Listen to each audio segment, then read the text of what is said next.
Qui a dit que les automates à remontage manuel n'étaient que pour les enfants? Je vais vous raconter l'histoire de John Michael Flow, l'horloger qui anime le temps.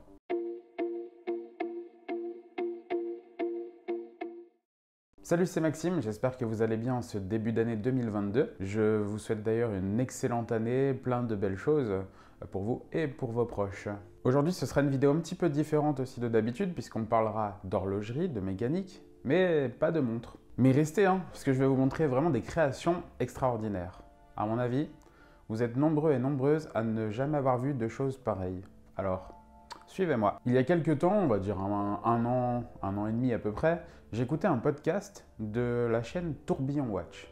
Je vous mets le lien aussi dans la description, mais n'hésitez pas à aller faire un tour, à écouter les podcasts, c'est sur plusieurs plateformes. Il y a également une chaîne YouTube, je vous mets le petit lien par ici. Donc j'écoutais ce podcast dédié à un horloger indépendant, mais un petit peu différent des autres. Son nom, John Michael Flow. Après des diplômes en horlogerie et une expérience chez Ulysse Nardin, notamment pour être horloger sur montre à grande complication, il sera aussi horloger créateur pour la même marque, donc Ulysse Nardin, et il créera notamment une horloge de table, le Super Catamaran. Je vous mets aussi une petite photo. Et c'est en 2018 qu'il s'installe à Morteau et devient horloger indépendant. Encouragé par les créations qu'il faisait chez Ulysse Nardin, et puis aussi par les créations qu'il faisait lui personnellement de son côté, à l'image de la guêpe qu'il a pu faire en 2014, dont je vous montre une image ici. Vous verrez en plus que c'est plutôt sympa comme création. Il choisit de se spécialiser dans la création de mécanique horlogère et artistique. Alors vous verrez dans quelques minutes la création qu'il a pu faire en 2021 et dont je souhaite vraiment vous parler parce que c'est quelque chose d'inédit au monde. Mais avant, je vais vous montrer d'autres créations qu'il a pu faire et à mon avis, ça va aussi vous intéresser. Allez, laissez-vous convaincre par un petit peu de poésie, ça fera pas de mal en cette période un petit peu troublée. C'est en 2018 qu'il présente la Car Clock, une horloge de table inspirée des Bugatti T18 des années 30. Vous voyez un petit peu le genre? Pour la lecture de l'heure, moi je trouve l'idée vraiment géniale puisqu'on va lire l'heure sur les jantes arrière et les minutes sur le volant. Donc le tout va être forcément mis en mouvement. Elle va se propulser grâce à ses roues arrière, comme une vraie voiture en fait. Il faut savoir aussi que la voiture avance réellement, on va dire une trentaine de centimètres par jour. Pas d'inquiétude si vous voulez pas qu'elle tombe par terre, il y a un petit support qui est prévu pour la surélever légèrement de sorte à ce que les roues tournent dans le vide. 2019, voici que John Michael Flow s'installe à Besançon.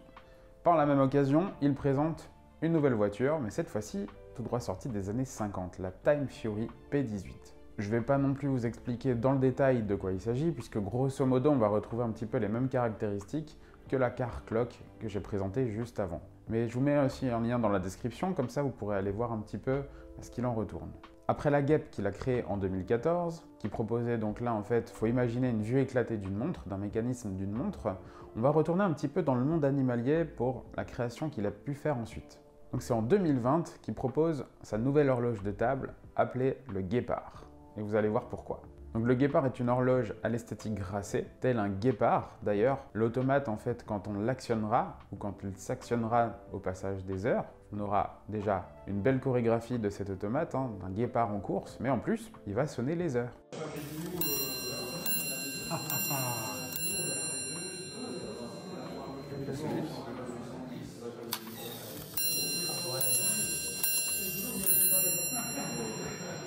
On peut également l'activer pour qu'il sonne à la demande. Chacune des pièces a nécessité environ un mois de travail à John Michael. Et chose à souligner, c'est qu'il s'agit de pièces en édition limitée. Donc pour certaines, ça va être compliqué de les trouver. J'ai maintenant envie de vous parler de 2021. Après plusieurs discussions entre John Michael et moi, s'ensuit une rencontre chez moi pour photographier son dernier projet. Et là, accrochez-vous. Alors imaginez quand même que j'avais vraiment aucune idée de ce que j'allais voir, de ce que j'allais photographier. C'était vraiment une sacrée surprise, une belle surprise. La pièce en question, c'est du jamais vu, une première dans le monde. Bon, faut imaginer, je suis là avec mon appareil photo, j'ai installé tout le matériel qu'il faut, de quoi faire des belles prises de vue. Et là, il sort un coffret, mais un coffret vraiment magnifique. Quelque chose vraiment qui envoie du lourd. Il ouvre le coffret, et là, je découvre quoi? Je découvre le cabré. Le cabré, c'est quoi? Eh ben, c'est le premier automate au monde qui représente un cheval qui se cabre, qui se met sur ses deux pattes arrière. Vous savez, un petit peu à la façon du cheval Ferrari.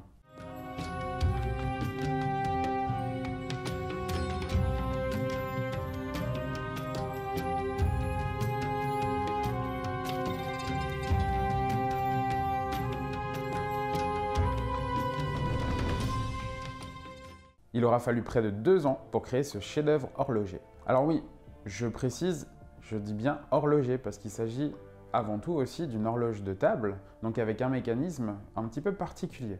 En fait, il s'agit d'une horloge mystérieuse dont le cadran qui fait 47 mm de diamètre est pivotant.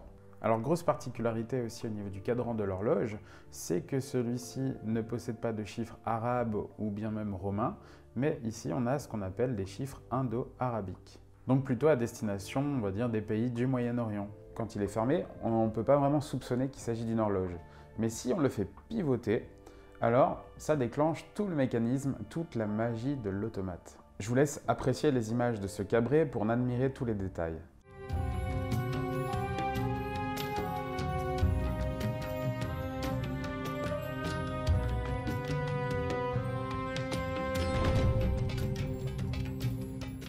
Imaginez un petit peu 450 composants, 1500 heures de travail. C'est considérable. Alors un petit coup de génie, je trouve, au niveau esthétique, c'est que le mécanisme se remontant avec une clé, et bien plutôt que d'avoir une clé toute bête lambda, et bien en fait John Michael Flow a tout simplement utilisé son logo pour en faire sa clé. C'est vraiment astucieux. Alors comment dire que durant cette prise de vue, j'étais vraiment émerveillé. Déjà parce qu'on a une superbe pièce qui est devant soi, on est dans les premiers à pouvoir l'admirer, à en apprécier sa beauté.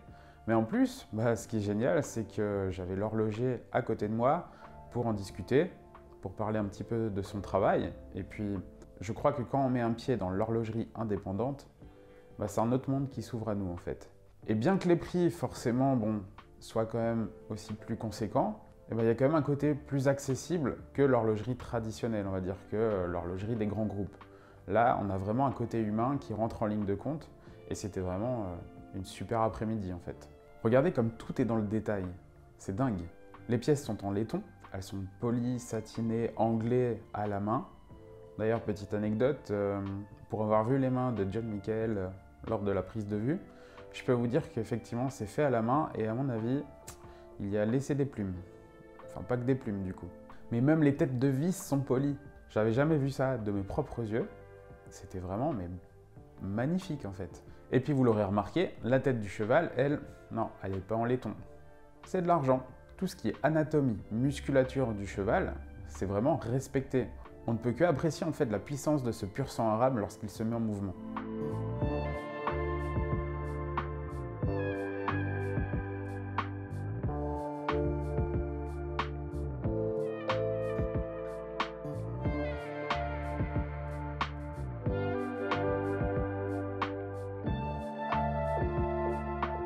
Médaillé d'or au concours de meilleur apprenti, on peut dire que John Michael Flow, c'est vraiment transmettre de l'émotion grâce à ses créations artistiques. Ce qui est super intéressant, c'est qu'en fait, pour créer cette pièce, en fait, il n'est pas juste resté chez lui, il a étudié le comportement des chevaux, en s'entourant aussi de professionnels équestres, mais il a vraiment pu observer, se renseigner sur comment étaient déjà constitués donc, les chevaux, pur sang arabe, mais en plus de savoir vraiment comment il bougeait pour que lui arrive en fait à retransmettre les mêmes mouvements, la même gestuelle en fait de ses équidés. Vous avez vu, j'ai dit équidés. Ouais, tout ça pour pas dire cheval en fait. Tout est tellement fluide lors du mouvement que, à mon avis, même les personnes les plus exigeantes ne peuvent être que satisfaites. Et puis lorsqu'on a la pièce vraiment en face de soi, on peut tendre l'oreille.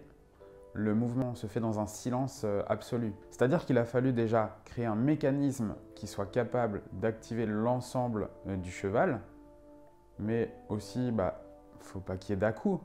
Parce que si vous voyez le cheval qui fait des à-coups comme ça, c'est pas du tout fluide, c'est pas agréable à l'œil. Donc là, vraiment, la prouesse est aussi dans le mouvement, dans le fait que ce soit fluide et que le mécanisme, on l'entende pas, alors qu'il délivre quand même la puissance nécessaire pour faire bouger le tout. Tout a été dessiné à la main, entièrement, et il faut savoir que 75% des pièces ont été faites donc, dans son atelier par John Michael, et le reste, on ne peut pas forcément tout pouvoir réaliser en interne, donc le reste a été confié à des artisans spécialisés, notamment par exemple pour tout ce qui est ébénisterie, pour le coffret, la boîte, mais sinon, c'est vraiment quelque chose de très artisanal. Autre particularité, mais pas des moindres, ça complète d'ailleurs on va dire la finition de cette horloge, c'est la présence d'une belle vitrine vraiment faite sur mesure pour s'adapter donc parfaitement sur la boîte afin de protéger l'automate. En tout cas, ça fait son petit effet dans la présentation. Et pour l'avoir vu vraiment de mes propres yeux, et même de très très près, moi je peux vous dire qu'une réalisation comme ça, on n'en voit vraiment pas tous les jours, que c'est vraiment quelque chose de haut vol. Alors ça change, oui, ça change des montres des horlogers indépendants, où on est vraiment dans des pièces encore plus petites, où là l'exigence est énorme. Mais ici, du fait aussi d'avoir des pièces plus grandes, et ben, le fait que ce soit plus visible, imaginez une pièce plus grande, si une erreur est faite, ça se voit aussi davantage. Donc là, c'est aussi tout l'intérêt de faire un travail qui soit vraiment soigné. Et là, on a une très très belle réalisation. Je pense qu'il y aura d'autres chevaux à être fabriqués. Alors il faut savoir que l'idée est de faire vraiment des chevaux qui soient uniques, chacun unique. Bien sûr, ce sera sur commande, mais personnalisable.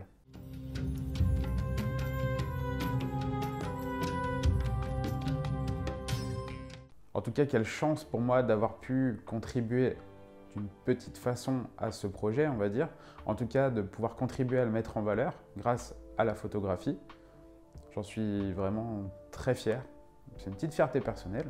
Et vous avez vu, c'est ma photo.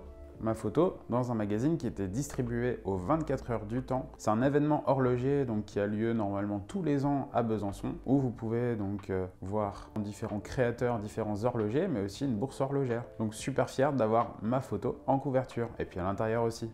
Merci à John Michael et à Ben & Bros pour leur confiance. Alors oui, je vous parle de Ben & Bros qui s'occupe en fait de la partie distribution, communication, donc de ce cheval cabré. En fait, on a affaire à un duo, on a John Michael et puis donc la personne qui se cache derrière Ben & Bros. Je vous mets le lien dans la description, comme ça vous pourrez aller jeter un œil sur ce qui est proposé sur le site. N'hésitez pas à me dire en commentaire ce que vous pensez déjà des créations que je vous ai présentées dans cette vidéo, mais même aussi de l'horlogerie indépendante en général. Je pense que ça peut être intéressant d'en parler davantage, donc pourquoi pas. Abonnez-vous à la chaîne, faites-la grandir un petit peu, on approche bientôt des 1000 abonnés, donc je compte sur vous. D'après les statistiques de YouTube, vous êtes plus de 80% à regarder les vidéos, mais à ne pas être abonné. C'est un petit peu dommage, donc allez-y, abonnez-vous. Venez dans cette communauté, vous likez les vidéos, n'hésitez pas à laisser des commentaires aussi, ça fait un petit échange, c'est sympa aussi dans une communauté. Et on se retrouve de toute façon dans une prochaine vidéo pour un petit test de montre. Oui, vous allez me dire, ah, enfin. Et là, on va retourner chez Seiko, pas une SKX, mais une autre montre vraiment culte chez Seiko. Sur ce, je vous dis à la prochaine. Salut!